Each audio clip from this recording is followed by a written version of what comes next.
साल 2026। इस भयंकर गर्मी ने लोगों की हालत खराब कर दी है।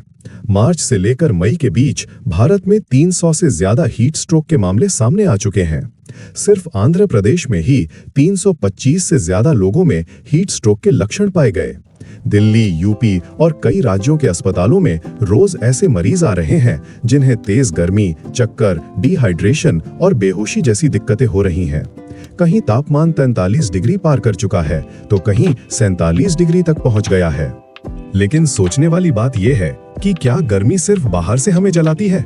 नहीं, असली नुकसान अंदर हो रहा होता है। गर्मी धीरे धीरे हमारी बॉडी का पूरा सिस्टम बिगाड़ने लगती है। शरीर में पानी कम होने लगता है, दिमाग सुस्त पड़ने लगता है, नींद खराब हो जाती है, गुस्सा और चिड़चिड़ापन बढ़ जाता है, पेट सही से काम नहीं करता और शरीर हमेशा थका थका महसूस करता है। कई बार हमें लगता है कि बस कमजोरी है, लेकिन असल में गर्मी अंदर ही अंदर शरीर को नुकसान पहुंचा रही होती है। आज के इस वीडियो में हम आसान भाषा में समझेंगे कि तेज गर्मी में हमारी बॉडी के अंदर आखिर क्या क्या होता है, साइंस क्या कहती है, आयुर्वेद क्या कहता है और कैसे ये गर्मी धीरे धीरे हमारी सेहत को खराब करती है बिना हमें पता चले। और वीडियो के आखिर में मैं आपको एक आसान और नेचुरल तरीका भी बताऊंगा जो शरीर को अंदर से मजबूत रखने में मदद कर सकता है। इसलिए वीडियो को आखिर तक जरूर देखिए क्योंकि ये जानकारी इस गर्मी में आपके बहुत काम आने वाली है। तो चलिए शुरू करते हैं इस वीडियो को। तो सबसे पहले बात करते हैं डिहाइड्रेशन की, जिसे हम आमतौर पर पानी की कमी कहकर नजरअंदाज कर देते हैं।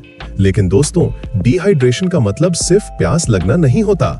जब शरीर में पानी कम हो जाता है तो हमारे खून में मौजूद प्लाज्मा का लेवल भी कम होने लगता है।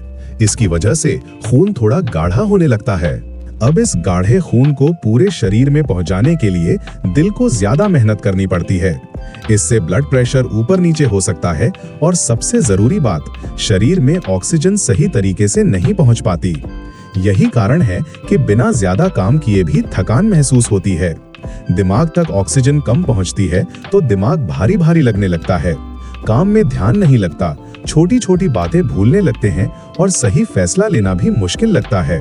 अब बात करते हैं एसी और टेम्परेचर शॉक की। दोस्तों, आज की लाइफस्टाइल में हम एकदम अलग अलग तापमान में बार बार जाते रहते हैं। घर से निकले, बाहर 42 डिग्री की गर्मी, गाड़ी में बैठे एसी 22 डिग्री पर, ऑफिस पहुंचे फिर एसी, वापस बाहर आए फिर तेज गर्मी। ये जो बार बार तापमान बदलता है, ये हमारी बॉडी और इम्यून सिस्टम के लिए एक बड़े झटके जैसा होता है। साइंस के मुताबिक अचानक तापमान बदलने से शरीर का तापमान संभालने वाला सिस्टम तनाव में आ जाता है। इससे शरीर में कॉर्टिसोल नाम का स्ट्रेस हार्मोन बढ़ता है, जिसका सीधा असर इम्यूनिटी पर पड़ता है। हमारी नाक और गले के अंदर जो नमी वाली परत होती है, जो हमें वायरस और बैक्टीरिया से बचाती है, वो एसी की सूखी हवा से सूखने लगती है। नतीजा, वायरस और बैक्टीरिया आसानी से शरीर में घुस जाते हैं। इसलिए गर्मियों में भी लोगों को सर्दी, खांसी, गले में इन्फेक्शन और फ्लू हो जाता है। लोग कहते हैं, इतनी गर्मी में सर्दी कैसे? अरे भाई, ये एसी वाली सर्दी है और धीरे धीरे हमारी इम्यूनिटी कमजोर होती जाती है, लेकिन हमें पता भी नहीं चलता।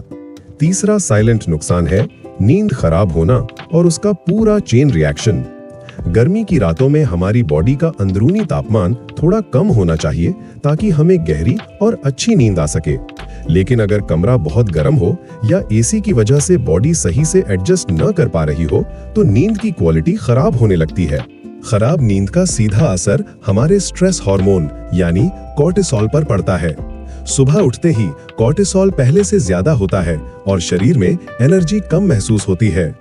अब यही बढ़ा हुआ कॉर्टिसोल धीरे धीरे पेट के आसपास फैट बढ़ाने लगता है, मूड चिड़चिड़ा कर देता है, छोटी छोटी बात पर गुस्सा आने लगता है और काम में मन नहीं लगता। यानी एक पूरा साइकिल शुरू हो जाता है।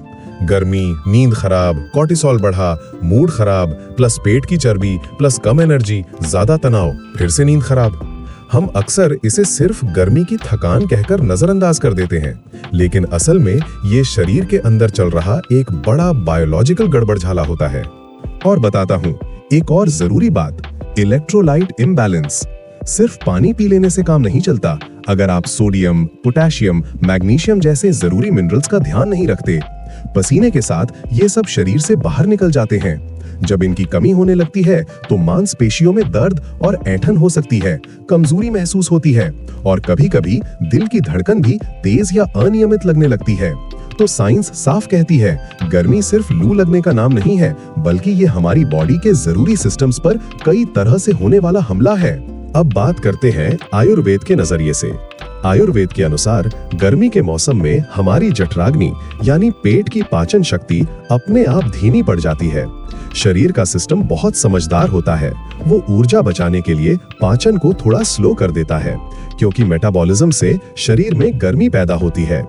लेकिन हम क्या करते हैं, ऊपर से तला भुना, ज्यादा मसालेदार खाना, आइसक्रीम और बर्फ वाला ठंडा पानी पी लेते हैं। इससे पाचन शक्ति और कमजोर हो जाती है। फिर शुरू होती है एसिडिटी, गैस, कब्ज और पेट खराब रहने की समस्या।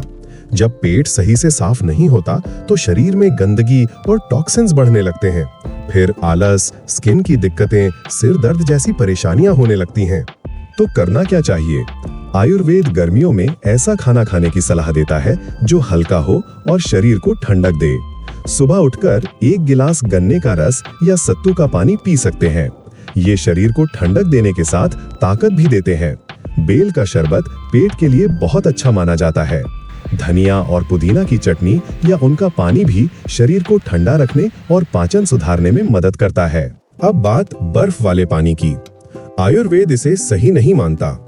बहुत ठंडा पानी पाचन शक्ति को अचानक धीमा कर देता है, जिससे खाना ठीक से नहीं पचता और शरीर में टॉक्सिन्स बनने लगते हैं।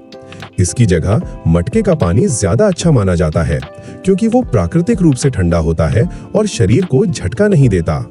अब बात दिनचर्या की। सुबह जल्दी उठना, तेज धूप निकलने से पहले थोड़ी वॉक करना, इससे शरीर का नेचुरल रिदम सही रहता है और रात को नींद भी अच्छी आती है। हल्के और सूती कपड़े पहनने चाहिए ताकि त्वचा खुलकर सांस ले सके। रात में थोड़ा गुलाब जल या चंदन लगाकर सोना मन और शरीर दोनों को ठंडक देता है।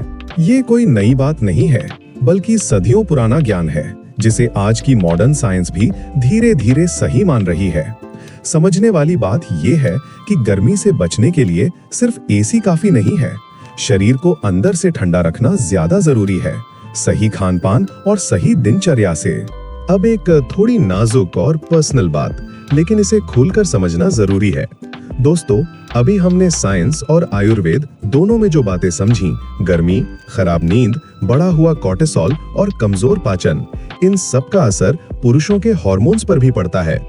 रिसर्च बताती है कि जब शरीर लगातार गर्मी और तनाव में रहता है, नींद ठीक नहीं होती और शरीर पर हीट स्ट्रेस बना रहता है, तब टेस्टोस्टेरोन लेवल में हल्की कमी आ सकती है। ये एक सामान्य मौसमी बदलाव होता है, लेकिन अगर लंबे समय तक बना रहे तो स्टैमिना, मूड, मसल्स की ताकत और रिप्रोडक्टिव हेल्थ पर असर महसूस होने लगता है। इंसान जल्दी थका हुआ महसूस करता है और जो काम पहले आसानी से हो जाते थे, उनमें भी एनर्जी कम लगती है। आयुर्वेद में इसे धातु क्षय कहा गया है। जब पित्त दोष बढ़ता है तो शरीर के धातु यानी टिश्यू कमजोर होने लगते हैं, खासकर शुक्र धातु, जो शरीर की ताकत, ऊर्जा और रिप्रोडक्टिव हेल्थ से जुड़ी मानी जाती है। गर्मियों में वीर्य और शारीरिक बल में हल्की कमी महसूस होना एक प्राकृतिक मौसमी प्रक्रिया मानी गई है। इसमें घबराने की जरूरत नहीं है, लेकिन इसे नजरअंदाज भी नहीं करना चाहिए। जिस तरह पेड़ पतझड़ में अपने पत्ते गिराकर ऊर्जा बचाते हैं, उसी तरह शरीर भी इस मौसम में अपनी ऊर्जा बचाने की कोशिश करता है। अगर हम शरीर को सही खान पान, आराम और संतुलन दें, तो ये असंतुलन धीरे धीरे ठीक हो सकता है और शरीर की अंदरूनी ताकत बनी रह सकती है। इसलिए इसे कोई बीमारी नहीं, बल्कि एक सामान्य मौसमी बदलाव समझना चाहिए। अब तक हमने समझ लिया कि गर्मी अंदर से हमारी बॉडी को कितने तरीकों से प्रभावित कर सकती है। एनर्जी कम होना, स्टैमिना डाउन होना, पाचन खराब होना, नींद की दिक्कत और हार्मोन्स का असंतुलन। इसलिए ऐसे मौसम में शरीर को एक नेचुरल और आयुर्वेदिक सपोर्ट देना समझदारी हो सकती है। और इसी सिलसिले में मैं बात करना चाहूंगा एक एडवांस्ड आयुर्वेदिक सप्लीमेंट की, जिसका नाम है हबिक्स कैप्सूल। ये कोई दवाई नहीं है और ना ही मैं कोई मेडिकल दावा कर रहा हूँ। ये एक ISO सर्टिफाइड और GMP फैसिलिटी में तैयार किया गया फॉर्मूला है, जिसमें 14 आयुर्वेदिक जड़ी बूटियों का मिश्रण है। इनका उद्देश्य गर्मियों में शरीर के अंदरूनी सिस्टम्स को सपोर्ट करना है। इसके 5 मुख्य इंग्रेडिएंट्स और उनके फायदे आसान भाषा में समझिए। अश्वगंधा, ये एक अडैप्टोजेनिक हर्ब मानी जाती है जो तनाव और बढ़े हुए कॉर्टिसोल को संतुलित करने में मदद करती है। इससे मन शांत रहता है और नींद बेहतर हो सकती है। कौच बीज, इसे प्राकृतिक रूप से टेस्टोस्टेरोन सपोर्ट और स्टैमिना बढ़ाने के लिए जाना जाता है। गंगेरन, ये शरीर की एनर्जी और स्टैमिना को सपोर्ट करने में मदद करता है, जैसे शरीर को अंदर से रिचार्ज करने का काम करे। अतिबला, नाम से ही समझ आता है, यानी ज्यादा ताकत। ये मसल्स की स्ट्रेंथ और शरीर की ओवरऑल वाइटैलिटी को सपोर्ट करने के लिए जानी जाती है।